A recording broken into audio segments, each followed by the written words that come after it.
ಎಲ್ಲರಿಗೂ ನಮಸ್ಕಾರ. ಮೊದಲನೇದಾಗಿ ನಾನು ಯಾರು ಅಂತ ಹೇಳ್ಬಿಡ್ತೀನಿ. ನನ್ನ ಹೆಸರು ಹನುಮಂತರಾಯ ಅಂತೇಳಿ, ಒಂದು ಗ್ರಾಮೀಣ ಭಾಗದಿಂದ ಬಂದಿರತಕ್ಕಂಥವ್ನು ನಾನು. ನನಗೂ ತುಂಬ ದಿನದಟಿ ಅನ್ನಿಸ್ತಾ ಇತ್ತು. ನಾನು ಮೊಬೈಲ್ ನೋಡ್ತಾ ಇದ್ದೆ, ಸೋಷಿಯಲ್ ಮೀಡಿಯಾ ಎಲ್ಲ ಅಬ್ಸರ್ವ್ ಮಾಡ್ತಾ ಇದ್ದೆ. ಸೊ ಅದನ್ನು ನೋಡ್ಬೇಕಾದ್ರೆ ನನಗೇನೋ ಒಂದು ಮನಸ್ಸಲ್ಲಿ ಅನ್ನಿಸ್ತು, ನಾನು ಏನಾದ್ರು ಒಂದು ಮಾತಾಡಬೇಕು ಅಂತೇಳಿ. ಸೊ ಅದಕ್ಕೆ ಒಂದು ವಿಚಾರದ ಬಗ್ಗೆ ನಾನು ಮಾತಾಡೋದಕ್ಕೆ ಬಂದಿದ್ದೀನಿ. ಅದೇನಂತ ಅಂದರೆ, ಇತ್ತೀಚೆಗೆ ಸೋಷಿಯಲ್ ಮೀಡಿಯಾದಲ್ಲಿ ನಮ್ಮ ಧರ್ಮಸ್ಥಳ ಕ್ಷೇತ್ರದ ಕೆಲವೊಂದು ವಿಚಾರಗಳ ಬಗ್ಗೆ ನಾವು ನೋಡ್ತಾ ಇದ್ದೀವಿ. ಆ ವಿಚಾರಗಳೆಲ್ಲ ಕೇಳಿದಾಗ ನಮಗೆ ತುಂಬ ಮನಸ್ಸಿಗೆ ನೋವಾಗುತ್ತೆ. ಯಾಕೆ ಅಂತ ಅಂದರೆ, ಅಲ್ಲಾಗಿರ್ತಕ್ಕಂಥ ಕೃತ್ಯಗಳು, ಅಲ್ಲಾಗಿರ್ತಕ್ಕಂಥ ಹಿಂಸೆಗಳು, ಅಲ್ಲಾಗಿರ್ತಕ್ಕಂಥ ತೊಂದರೆಗಳು ಆವತ್ತಿನ ದಿವಸ ಯಾವುದೇ ರೀತಿಯ ಆ ಭಾಗದ ಜನರಿಗೆ ಯಾವುದೂ ಕೂಡ ಒಂದು ಹೇಳ್ಕೊಳ್ಳೋದಕ್ಕೆ ಏನೂ ಇರಲೇ ಇಲ್ಲ. ಆ ಭಾಗದಾಗ ಏನು ನಡೀತಾ ಇದೆ ಅಂತ ಹೇಳಿ ಅವ್ರಿಗಷ್ಟೇ ಗೊತ್ತಾಗ್ತಾ ಇತ್ತು, ಹೊರಗಡೆ ಜನಕ್ಕೆ ಏನೂ ಗೊತ್ತಾಗ್ತಾ ಇರಲಿಲ್ಲ. ಬಟ್ ಇವತ್ತು ಟೆಕ್ನಾಲಜಿ ಮುಂದುವರೆದಿದೆ, ಮನೆ ಮನೆಗೂ ವಿಷಯ ಮುಟ್ಟಂತಹ ಟೆಕ್ನಾಲಜಿ ಇದೆ. ಅಟ್ಲೀಸ್ಟ್ ಅವತ್ತಿನ ದಿನ ಈ ವಿಚಾರದ ಬಗ್ಗೆ ಯಾರೂ ಮಾತಾಡೋದಕ್ಕಾಗ್ತಾ ಇರಲಿಲ್ಲ. ಇವತ್ತಾದ್ರೂ ನಮಗೆ ಕೈಯಲ್ಲೇ ಕುಂತು ಮಾತಾಡೋ ಅಷ್ಟು ಒಂದು ಟೆಕ್ನಾಲಜಿ ಇದೆ. ನಾವು ಅದನ್ನು ಕೆಟ್ಟದಾಗಿ ಬಳಸ್ಕೊಳ್ಳೋದು ಬೇಡ. ಏನಾದರೂ ತಪ್ಪಾಗಿದ್ದರೆ ಅದ್ರ ಬಗ್ಗೆ ಮಾತಾಡೋಣ. ಅದಕ್ಕೋಸ್ಕರನಾದರೂ ಇವತ್ತು ಆ ಧರ್ಮಸ್ಥಳ ಭಾಗದಲ್ಲಿ ಆಗಿರ್ತಕ್ಕಂಥ ಅನ್ಯಾಯಗಳಿಗೆ ನ್ಯಾಯ ಸಿಗುವಂತಹ ಕೆಲಸ ನಾವು ಮಾಡಬೇಕಾಗಿದೆ. ನಾವೆಲ್ಲರೂ ಮಾತಾಡಿದ್ರೇ ಆ ಒಂದು ತನಿಖೆಗೆ ಸಹಾಯ ಆಗುತ್ತದೆ. ಯಾಕಂದರೆ ಇದಕ್ಕೆ ನಾನು ಎಕ್ಸಾಂಪಲ್ ನಾನು ಯಾವತ್ತೂ ಆನ್ಲೈನಲ್ಲಿ ಬಂದು ಅಥವಾ ಒಂದು ಸೋಷಿಯಲ್ ಮೀಡಿಯಾದಲ್ಲಿ ಈ ಥರ ಮಾತಾಡ್ದವನಲ್ಲ. ಇವತ್ತು ಮಾತಾಡ್ತಾ ಇದ್ದೀನಿ ಅಂತ ಅಂದರೆ ಅದಕ್ಕೆ ಕಾರಣವೇ ಆಗಿರ್ತಕ್ಕಂಥ ಅನ್ಯಾಯಗಳು. ಅವೆಲ್ಲ ಕೇಸ್ಗಳ ಬಗ್ಗೆ ನೋಡ್ತಾ ಇದ್ದರೆ, ಕೇಳ್ತಾ ಇದ್ದರೆ ರಾತ್ರಿ ಹೊತ್ತು ನಮಗೂ ನಿದ್ದೆ ಬರಲ್ಲ. ನಾಳೆ ನಮ್ಮನೆ ಹೆಣ್ಮಕ್ಳಿಗೆ ಯಾರಿಗಾನ ಆ ಥರ ಆಗಿದ್ದಿದ್ರೆ ನಾವು ಯಾವ ರೀತಿ ಸಹಿಸ್ಕೊಂಡಿರ್ತಾ ಇದ್ವಿ. ಅದು ನಮ್ಮನೇಲಿ ಆಗಿಲ್ಲದೆ ಇರ್ಬೋದು ಇವತ್ತಿನ ದಿನ, ನಾಳೆ ನಮ್ಮನೆಯಲ್ಲೂ ಆದ್ರೂ ಆವಾಗ ನಾವು ಮಾತಾಡೋದಕ್ಕಂಥ ಒಂದು ವೇದಿಕೆ ಇದೆ ಇವತ್ತು, ಸೋಷಿಯಲ್ ಮೀಡಿಯಾ ಅಂತಕ್ಕಂಥದ್ದು. ಆವತ್ತಿನ ದಿವಸ ಅವ್ರಿಗೇನು ಇರಲಿಲ್ಲ. ಅದೆಲ್ಲ ಇದ್ದಿದ್ರೆ ಇವತ್ತು ಇಷ್ಟೆಲ್ಲ ಆಗ್ತಾನೇ ಇರಲಿಲ್ಲ. ಅದಕ್ಕೆ ಒಂದು ಯೂಟ್ಯೂಬರು, ನಮ್ಮ ತರುಡಯ್ಯವರು ಯೂಟ್ಯೂಬರ್ ಹೇಳ್ತಾಯಿದ್ರು, ಒಂದು 4 ಸಾಲಾದ್ರೂ ನೀವು ಬರೆದು ಹಾಕಿ ತನಿಖೆಗೆ ಸಹಾಯ ಆಗುತ್ತದೆ ಅಂತ. 4 ಸಾಲಲ್ಲ, 40 ಪೇಜ್ ಹೇಳಿದ್ರೂ ಕೂಡ ಧರ್ಮಸ್ಥಳದಲ್ಲಿ ಆಗಿರ್ತಕ್ಕಂಥ ಕೃತ್ಯಗಳು ಅಷ್ಟಿದ್ದಾವೆ. ಸೊ ಆ ವಿಚಾರದ ಬಗ್ಗೆ ಮಾತಾಡಲೇಬೇಕು ಎಲ್ರೂ. ಅಲ್ಲಾಗಿರ್ತಕ್ಕಂಥ ತನಿಖೆ ಎಲ್ರಿಗೂ ಗೊತ್ತಿದೆ. ಬಟ್ ಹಂಗಂತ ಗೊತ್ತಿದೆ ಅಂತೇಳಿ ಯಾರೂ ಸುಮ್ಮನೆ ಕುತ್ಕೋಬೇಡಿ. ಅಲ್ಲಾಗಿರ್ತಕ್ಕಂಥ ಅನ್ಯಾಯ ಆಗಿರೋರಿಗೆ ನ್ಯಾಯ ಸಿಗಲಿ. ಇಲ್ಲೇ ನಾವೇನು ಕೆಟ್ಟದ್ದು ಮಾಡ್ತಿಲ್ಲ, ಕೆಟ್ಟದ್ದು ಮಾತಾಡ್ತಿಲ್ಲ, ಅಥವಾ ಕೆಟ್ಟದಾಗಿ ಮಾಡೋರಿಗೆ ನಾವೆಲ್ಲರೂ ಒಂದು ಪಾಠ ಕಲಿಸೋಂಥದ್ದು ಆಗಬೇಕು. ನೋಡಿ, ನೀವೇ ಎಷ್ಟೋ ನೋಡ್ತಾ ಇರ್ತೀರ. ಈ ನಮ್ಮ ಕನ್ನಡ ಮಾಧ್ಯಮದವ್ರ ಬಗ್ಗೆ ನನಗೆ ತುಂಬ ಬೇಸರ ಇದೆ. ಯಾಕಂದರೆ ಪತ್ರಿಕೋದ್ಯಮ ಅಂತಕ್ಕಂಥದ್ದು ಒಂದು ಸಮಾಜಕ್ಕೆ ಕೊಡುವಂತಹ ಒಂದು ಸಂದೇಶ. ಅದು ನಮ್ಮ ಪತ್ರಿಕೋದ್ಯಮ ನಮ್ಮ ಸಮಾಜದ ಒಂದು ಭಾಗ. ಆದರೆ ಇವತ್ತು ಪತ್ರಿಕೋದ್ಯಮದವರು, ಅವ್ರ ಮೇಲೆ ನಮಗೆ ಗೌರವನೂ ಇದೆ, ಇಲ್ಲ ಅಂತ ಹೇಳ್ತಿಲ್ಲ. ಈ ಪ್ರಕರಣದ ಬಗ್ಗೆ ಯಾಕೆ ಹೆಚ್ಚಾಗಿ ಮಾತಾಡ್ತಾ ಇಲ್ಲ? ನೀವೇ ಮಾಧ್ಯಮದವರೇ ಇದನ್ನು ಅಬ್ಸರ್ವ್ ಮಾಡಿ ನೋಡಿ. ಅಲ್ಲಿ ಧರ್ಮಸ್ಥಳದಲ್ಲಿ ಆಗಿರ್ತಕ್ಕಂಥ ಪ್ರಕರಣಗಳು ಅವರ ಮನೆಯಲ್ಲೇ ಬಂದು ಇವತ್ತು ಹೇಳಿಕೆಯನ್ನು ಕೊಡ್ತಿದ್ದಾರೆ. ಹೇಳಿಕೆ ಕೊಡೋದರ ಜೊತೆಗೆ ಅಲ್ಲಿ ಯಾವ ರೀತಿಯೆಲ್ಲ ಕೃತ್ಯಗಳು ಆಗಿದ್ದಾವೆ ಅಂತ ಹೇಳಿ ಹೆಣ್ಮಕ್ಳು ಅವ್ರ ತಾಯಿ, ಅಕ್ಕ, ತಂಗಿಯರು, ಅವರು ಇವರು ಬಂಧು ಬಳಗ ಎಲ್ಲ ನೋವಿನಲ್ಲಿ ಹೇಳ್ಕೊಳ್ತಿದ್ದಾರೆ. ನನ್ನ ಮಗಳಿಗೆ ಹಿಂಗೆ ಮಾಡಿದರು, ನನ್ನ ಮಗಳಿಗೆ ಹಂಗೆ ಮಾಡಿದರು ಅಂತ ಅದನ್ನೆಲ್ಲ ಮನಸ್ಸಲ್ಲಿ ಅವರು ನೊಂದು ಬೆಂದು ಹೇಳ್ಕೊಳ್ತಿದ್ದಾರೆ. ಆ ನೋವುಗಳಿಗೆ ನೀವು ಸ್ಪಂದಿಸೋರಾಗಬೇಕು ಮಾಧ್ಯಮದವರು. ಅಲ್ಲಾಗಿರ್ತಕ್ಕಂಥ ಕೃತ್ಯಗಳು ನಿಜನಾ? ಅಲ್ಲಾಗಿರ್ತಕ್ಕಂಥ ತೊಂದರೆಗಳು ನಿಜನಾ? ಅಲ್ಲಿ ಮಹಿಳೆಯರ ಮೇಲೆ ಆಗಿರ್ತಕ್ಕಂಥ ಅತ್ಯಾಚಾರಗಳು ನಿಜನಾ? ಅಲ್ಲಿ ಆಗಿರ್ತಕ್ಕಂಥ ಧರ್ಮಸ್ಥಳದ ಅಕ್ಕಪಕ್ಕ ಗ್ರಾಮದ ಕಡೆ ಆಗಿರ್ತಕ್ಕಂತಹ ಪ್ರಕರಣಗಳು ನಿಜನಾ? ಯಾಕಂದರೆ ನಿಜನಾ ಅನ್ನೋದಕ್ಕೆ ಅಲ್ಲಿ ಆ ಅನುಭವಿಸಿರೋ ಅಂಥವರೇ ಬಂದು ಹೇಳ್ತಿದ್ದಾರೆ. ಸೊ ಅದು ಕಾನೂನು ಪರವಾಗಿ ಆಗೋದು ಬೇರೆ. ಇಲ್ಲಿ ಆಗಿ ಅನುಭವಿಸಿರ್ತಕ್ಕಂಥವ್ರು ಏನಿದ್ದಾರೋ ಅವ್ರು ಹೇಳ್ತಿರೋದಂತೂ ನಿಜನಾ? ಅವರ ಮಾತಲ್ಲಿ ಅವ್ರ ಹೇಳಿಕೆಯನ್ನು ಕೊಡ್ತಿರ್ತಕ್ಕಂಥದ್ದು ನಿಜನಾ? ಪ್ರತ್ಯಕ್ಷ ಸಾಕ್ಷಿನೂ ಇದೆಯಾ ಅವ್ರು ಹೇಳೋದಕ್ಕೆ? ಆ ಥರ ಹೇಳ್ತಿದ್ದಾರೆ ಅಂತ ಅಂದಾಗ ಒಂದು ಪ್ರಕರಣ ಈ ಥರ ಎಲ್ಲ ನಡೀತಾ ಇದೆ, ಒಂದು ಭಾಗದಲ್ಲಿ ಈ ಥರ ಎಲ್ಲ ಆಗ್ತಾಯಿದೆ ಅಂತ ಆ ಸುತ್ತಮುತ್ತ ಜನ ಎಲ್ಲ ಹೇಳ್ತಿದ್ದಾರೆ. ಒಂದಲ್ಲ ಎರಡಲ್ಲ, ನೂರಾರು ಪ್ರಕರಣಗಳ ಬಗ್ಗೆ ಆ ಭಾಗದಲ್ಲಿ ಮಾತಾಡ್ತಾ ಇದ್ದಾರೆ. ಒಂದು ಜಾಗದ ಸಮಸ್ಯೆ ಇರ್ಬೋದು, ಒಂದು ಹೆಣ್ಣು ಮಕ್ಕಳ ಮೇಲೆ ನಡೀತಕ್ಕಂಥ ಅತ್ಯಾಚಾರ ಪ್ರಕರಣಗಳಿರ್ಬೋದು. ಬರೀ ಅದು ಅತ್ಯಾಚಾರ ಅಲ್ಲ, ಅದ್ರ ಬಗ್ಗೆ ಕೇಳಿದ್ರೇ ಮೈಯೆಲ್ಲ ಜುಮ್ ಅನಿಸುತ್ತೆ. ಆ ಥರ ಅತ್ಯಾಚಾರ ಮಾಡಿರ್ತಕ್ಕಂಥದ್ದು. ಮಹಿಳೆಯರ ಮೇಲೆ ಭೃಗುಗಳ ಥರ ಅತ್ಯಾಚಾರ ಮಾಡಿಬಿಟ್ಟಿದ್ದಾರೆ. ಭೃಗುಗಳೇ ಎಷ್ಟೋ ಮೇಲೆ ಅನ್ನಿಸ್ಬಿಡುತ್ತೆ. ಇವರು ಕಣ್ಣಿಗೆ ಕಂಡರನ್ನ ಬಿಟ್ಟಿಲ್ಲ. ಎಲ್ಲಿ ಯಾರೇ ಕಾಣಲಿ ಅಥವಾ ಇವ್ರಿಗೇನಾದರೂ XYZ, ನನಗೆ ನೇಮ್ ಗೊತ್ತಿಲ್ಲ, ಅದು ಕಾನೂನು ಪ್ರಕಾರ ತನಿಖೆ ಆಗಬೇಕು, ಅದು ಅವ್ರ ಪ್ರಕಾರ ಆಗಲಿ. ಬಟ್ ಆದರೆ ಅಲ್ಲಿರ್ತಕ್ಕಂಥ XYZ ಅವರು ಈ ಏನು ಅತ್ಯಾಚಾರದಲ್ಲಿ ಭಾಗಿಯಾಗಿರ್ತಾರೋ ಅವ್ರು ಯಾರೂ ಕೂಡ ಇವತ್ತಿನವರೆಗೂ ಹೊರಗಡೆ ಯಾವುದೇ ರೀತಿಯ ಒಂದು ಪ್ರಕರಣಕ್ಕೆ ಅವರು ಹೋಗಿಲ್ಲ. ಆ ಥರ ಮಾತಾಡ್ತಿದ್ದಾರೆ. ಅಲ್ಲಿ ನಡೆದಿರ್ತಕ್ಕಂಥ ಪ್ರತಿಯೊಂದು ಪ್ರಕರಣಕ್ಕೂ ಗೊತ್ತಿದೆ ಜನಗಳಿಗೆ, ಯಾರೂ ಬಾಯಿ ಬಿಟ್ಟು ಹೇಳ್ತಿಲ್ಲ. ಅಲ್ಲಿ ಯಾರು ಮಾಡಿದ್ದಾರೆ, ಯಾರು ಮಾಡಿಸಿದ್ದಾರೆ ಅಂತಕ್ಕಂಥದ್ದು ಕೂಡ ಅಲ್ಲಿರ್ತಕ್ಕಂಥ ಭಾಗದ ಜನರು ಹೇಳ್ತಿದ್ದಾರೆ. ಇದೆಲ್ಲ ಹೇಳ್ತಿರೋದು ನಿಜ ಅನ್ನೋದಾದರೆ, ಹೇಳ್ತಿದ್ದಾರೆ ಅನ್ನೋದಾದರೆ, ಮಾಧ್ಯಮದವರು ನೀವ್ಯಾಕೆ ಹೋಗಿ ಅಲ್ಲೇ ಅವ್ರನ್ನ ಮಾತಾಡಿಸ್ತಾ ಇಲ್ಲ? ಆ ತನಿಖೆಗಳ ಬಗ್ಗೆ ನೀವ್ಯಾಕೆ ವಿವರಗಳು ಕೊಡ್ತಾ ಇಲ್ಲ? ಒಬ್ಬ ಮನುಷ್ಯ ಈಗ ಮುಂದೆ ಬಂದಿದ್ದಾನೆ, ಅತ್ಯಾಚಾರ ಆಗಿರ್ತಕ್ಕಂಥ ಮಹಿಳೆಯರ ಶವಗಳು ನಾನೇ ಊತಾಕಿದ್ದೀನಿ, ನಾನು ಅದನ್ನು ತೋರಿಸ್ತೀನಿ, ನನಗೆ ಕಾನೂನಾತ್ಮಕವಾಗಿ ರಕ್ಷಣೆ ಕೊಡಿ ಅಂತೇಳಿ.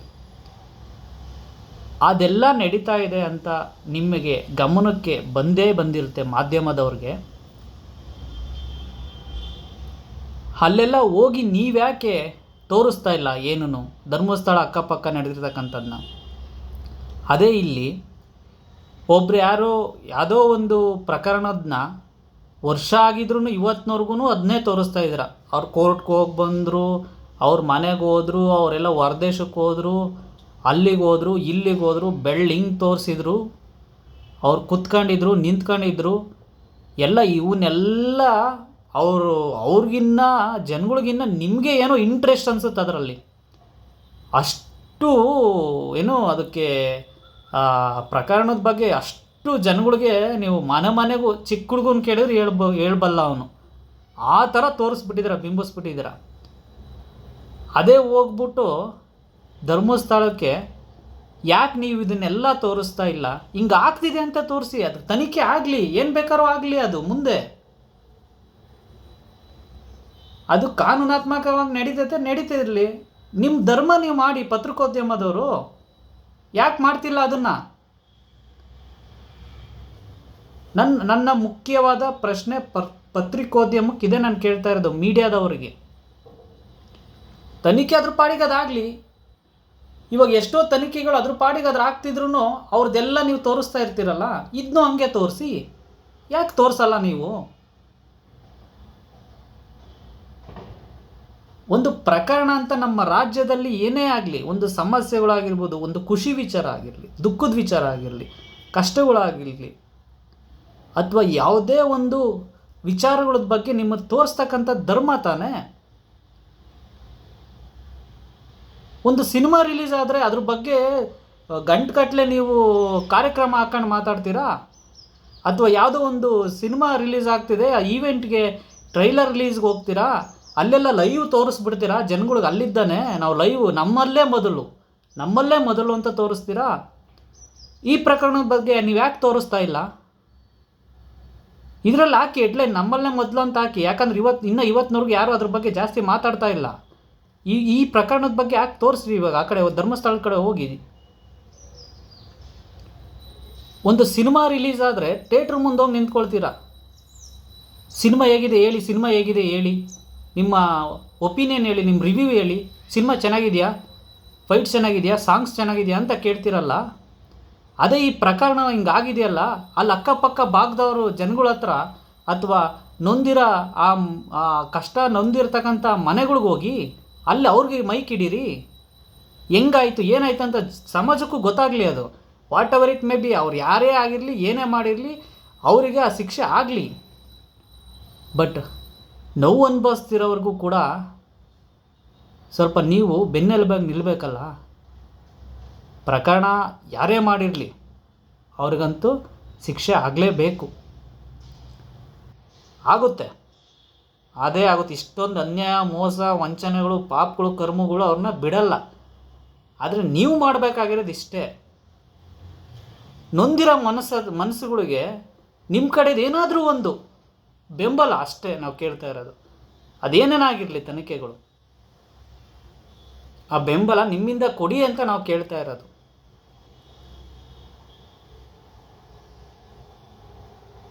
ಅದನ್ನು ಬಿಡ್ತೀರಾ, ಇಲ್ಲೆಲ್ಲೋ ಯಾರ್ದೋ ರಾಜಕಾರಣಿಗಳು ಫಂಕ್ಷನ್ಗೆ ಹೋಗ್ತೀರಾ, ಅಲ್ಲೆಲ್ಲೋ ಲೈವ್ ತೋರಿಸ್ತೀರಾ, ಅವ್ರಿಗೆ ಯಾರಿಗೋ ಮೈಕ್ ಹಿಡಿತೀರಾ, ಇದಕ್ಕೆ ಕೇಳಿ ಅದಕ್ಕೆ ಕೇಳಿ ಅಂತೇಳಿ ಕೇಳ್ತೀರಲ್ಲ. ಇದೇ ಥರ ಹೋಗ್ಬಿಟ್ಟು ಧರ್ಮಸ್ಥಳಕ್ಕೆ ಅಕ್ಕಪಕ್ಕದ ಹಳ್ಳಿಯವರು ಎಲ್ಲೆಲ್ಲಿ ಏನೇನು ಯಾವ್ಯಾವ ಪ್ಲೇಸಲ್ಲಿ ಯಾವ್ಯಾವ ಥರ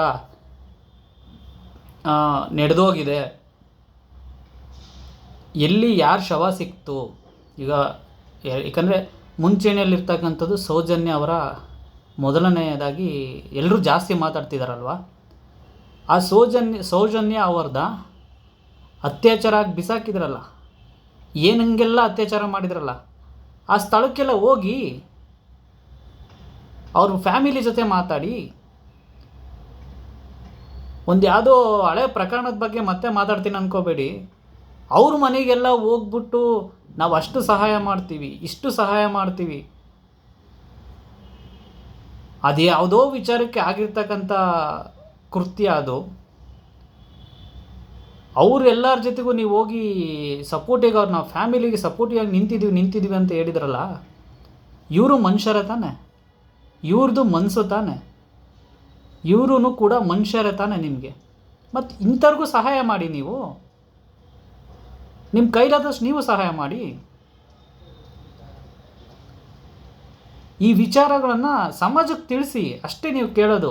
ತನಿಖೆ, ಕೇಸು, ಗೀಸು ಅದು ಏನು ಬೇಕಾರನ ಆಗಲಿ, ನಿಮ್ಮ ಕರ್ತವ್ಯ ಏನು, ಯಾವುದೇ ವಿಚಾರಗಳ ಬಗ್ಗೆ ಸಮಾಜಕ್ಕೆ ತಿಳಿಸ್ತಕ್ಕಂಥದ್ದು. ಇದನ್ನು ತಿಳಿಸಿ, ಜನಗಳಿಗೆ ತಿಳಿಸಿ ನೀವು, ಅಷ್ಟೇ ನಾವು ಕೇಳ್ತಾ ಇರೋದು. ಎಷ್ಟೊಂದು ಪ್ರಕರಣಗಳು ಧರ್ಮಸ್ಥಳದಲ್ಲಿ ಆಗಿದಾವಲ್ಲ, ಅಷ್ಟು ಪ್ರಕರಣ ಜಾಗಗಳಿಗೂ ಹೋಗಿ ಅಲ್ಲಿದ್ದನೇ ಲೈವ್ ಮಾಡಿ, ಅವ್ರ ತಂದೆ ತಾಯಿ, ಪೇರೆಂಟ್ಸು, ಅಕ್ಕಪಕ್ಕ ಜನ ಅವ್ರಿಗೂ ಹೋಗಿ ಮೈಕ್ ಹಿಡೀರಿ. ಅಲ್ಲಾಗಿರ್ತಕ್ಕಂಥ ಅನ್ಯಾಯಗಳ ಬಗ್ಗೆ ಅವ್ರು ಹೇಳ್ತಾರೆ. ಅದು ಮುಂದೆ ತನಿಖೆ ಆಗಲಿ, ಅದ್ರ ಬಗ್ಗೆ ಮಾತಾಡಬೇಕು ಮಾಧ್ಯಮದವರು. ಅದನ್ನು ಬಿಟ್ಟು ಯಾವುದೋ ಇನ್ನೊಂದು ವಿಚಾರ ನಿಮ್ಗೇನೋ ಅದರಲ್ಲಿ ಬರುತ್ತೆ ಅಂತ ಬರೀ ಅದೇ ವಿಚಾರ ಹಾಕೊಂಡು ಮಾತಾಡೋದಲ್ಲ. ದಯವಿಟ್ಟು ಮಾಧ್ಯಮದವರು ಇದ್ರ ಕಡೆ ಹೆಚ್ಚಿನ ಗಮನ ಕೊಡಿ. ಅಲ್ಲಾಗಿರ್ತಕ್ಕಂಥ ನೊಂದಿರ್ತಕ್ಕಂತಹ ಹೆಣ್ಣು ಮಕ್ಕಳಿಗೆ ಆತ್ಮಕ್ಕೆ ಶಾಂತಿ ಸಿಗಬೇಕು. ನೊಂದಿರ್ತಕ್ಕಂಥ ಜೀವಗಳಿಗೆ ಒಂದು ಏನು ನೆಮ್ಮದಿ ಸಿಗಬೇಕು ಅವ್ರಿಗೂ. ಇದರಲ್ಲೇ ನೊಂದು ಬೆಂದು ಹತ್ತು ಎಲ್ಲ ಸೋತೋಗ್ಬಿಟ್ಟಿರ್ತಾರೆ. ಅಟ್ಲೀಸ್ಟ್ ಅವ್ರಿಗನ ಒಂದು ನ್ಯಾಯ ಸಿಕ್ಕಿದರೆ ಖುಷಿಯಾಗಿರ್ತಾರೆ. ಆ ಥರ ಒಂದು ಕೆಲಸನ ಮಾಡಿ ಇದ್ರ ಜೊತೆಗೆ ಮಾಧ್ಯಮದವ್ರು ಒಂದೇ ಅಲ್ಲ, ನಮ್ಮಂತಹ ಏನು ಹುಡುಗರು ಕೂಡ ಈ ಪ್ರಕರಣದ ಬಗ್ಗೆ ಮಾತಾಡಿ ಸಮಾಜಕ್ಕೆ ಒಂದು ಒಳ್ಳೆಯ ಕೆಲಸ ಆಗಲಿ. ಯಾಕಂದರೆ ಎಂದೋ ಹಳೆಯದಂತ ನಾವು ಸುಮ್ಮನಾಗಬಾರ್ದು. ಇವತ್ತು ಟೆಕ್ನಾಲಜಿ ಮುಂದುವರೆದಿದೆ, ಅದಕ್ಕೆ ತಕ್ಕಂತೆ ಎಲ್ಲನೂ ಕೂಡ ಸರಿ ಹೋಗುತ್ತೆ. ಬಟ್ ನಾವು ಮಾತಾಡಬೇಕಷ್ಟೆ. ಮಾತಾಡದೆ ಹೋದರೆ ಖಂಡಿತ ಇದು ಯಾಕೋ ಹಂಗೆ ಸುಮ್ಮನಾಗೋ ರೀತಿ ಇದೆ. ಅಲ್ಲಾಗಿರ್ತಕ್ಕಂಥದ್ದು ಸತ್ಯ, ಅಲ್ಲಾಗಿದೆ ಅನ್ನೋದಕ್ಕೆ ಅವರ ತಂದೆ ತಾಯಿಗಳು ಹೇಳ್ತಿರ್ತಕ್ಕಂಥದ್ದು ಸತ್ಯ. ಅಲ್ಲಿ ನೊಂದು ಬೆಂದಿರೋರಿಗೆ ಗೊತ್ತಿರುತ್ತೆ ಅದೇನು ಅಂತ. ಅವ್ರ ಕಡೆಯಿಂದನೇ ಈಗ ಬಾಯಿ ಬಿಟ್ಟೆಲ್ಲ ಹೇಳ್ತಿದ್ದಾರೆ. ಅವರೆಲ್ಲರ ಜೊತೆಗೂ ನಾವು ಈ ಪ್ರಕರಣದ ಬಗ್ಗೆ ಮಾತಾಡಿದರೆ ಅವ್ರಿಗೂ ಒಂದು ಶಕ್ತಿ ಸಿಕ್ತಂಗೆ ಆಗುತ್ತೆ. ನಾವೆಲ್ಲ ಹೋಗ್ಬಿಟ್ಟು ಅವ್ರ ಜೊತೆ ಕುತ್ಕೊಂಡು ಹೋರಾಟ ಮಾಡಬೇಕಾಗಿಲ್ಲ. ನಿಮ್ಮ ಕೈಯಲ್ಲಿ ಮೊಬೈಲ್ ಇರುತ್ತೆ, ಅದ್ರ ಮುಖಾಂತರ ಹೋರಾಟ ಮಾಡಿ. ಆ ಹೋರಾಟಕ್ಕೆ ಖಂಡಿತ ಪ್ರತಿಫಲ ಸಿಕ್ಕೇ ಸಿಗುತ್ತೆ. ನಾವು ಮಾತಾಡಿದವ್ರಿಗೆ ನಮಗೂ ಕೂಡ ಎಲ್ಲೋ ಒಂದು ಖುಷಿನೂ ಕೂಡ ಸಿಗುತ್ತೆ. ಒಳ್ಳೆಯ ವಿಚಾರಕ್ಕೆ ಮಾತಾಡಬೇಕಾದ್ರೆ ಇಂದು ಮುಂದು ನೋಡಬಾರ್ದು. ಅಯ್ಯೋ ನಾವು ಮಾತಾಡಿದರೆ ಅವ್ರೇನು ಅಂದ್ಕೊತಾರೋ ಇವ್ರೇನು ಅಂದ್ಕೊತಾರೋ ಅದ್ರ ಬಗ್ಗೆ ಯೋಚನೆ ಮಾಡಬೇಡಿ. ಯಾವುದೇ ಕಾರಣಕ್ಕೂ ಒಳ್ಳೆಯ ಕೆಲಸ, ಒಳ್ಳೆಯ ಕಾರ್ಯ, ಒಳ್ಳೇದು ಮಾಡಬೇಕಾದ್ರೆ ಯೋಚನೆ ಮಾಡಬೇಡಿ, ಮಾಡಿ ಒಳ್ಳೆಯದಾಗುತ್ತೆ. ಎಲ್ಲರಿಗೂ ಧನ್ಯವಾದಗಳು. ಹಂಗೆ ನಾನೇನಾದರೂ ಇನ್ನೂ ತಪ್ಪಾಗಿ ಏನಾದರೂ ಮಾತಾಡಿದರೆ ಎಲ್ಲರಿಗೂ ಕ್ಷಮೆ ಇರಲಿ ಅಂತಲೂ ಕೇಳ್ತಾ, ದಯವಿಟ್ಟು ಎಲ್ಲರೂ ಈ ಪ್ರಕರಣದ ಬಗ್ಗೆ ಮಾತಾಡಿ ಈ ಪ್ರಕರಣನ ಇನ್ನಷ್ಟು ದೊಡ್ಡ ಮಟ್ಟದಲ್ಲಿ ತಗೊಂಡೋಗಿ ಇದನ್ನು ಯಶಸ್ವಿಯನ್ನಾಗಿ ಮಾಡಬೇಕು. ಯಾರೋ ಒಬ್ಬರು ಇಬ್ಬರು ಮಾತಾಡೋದಲ್ಲ, ದಯವಿಟ್ಟು ಎಲ್ಲ ಮಾತಾಡಿ. ಧನ್ಯವಾದಗಳು. ನಮಸ್ಕಾರ.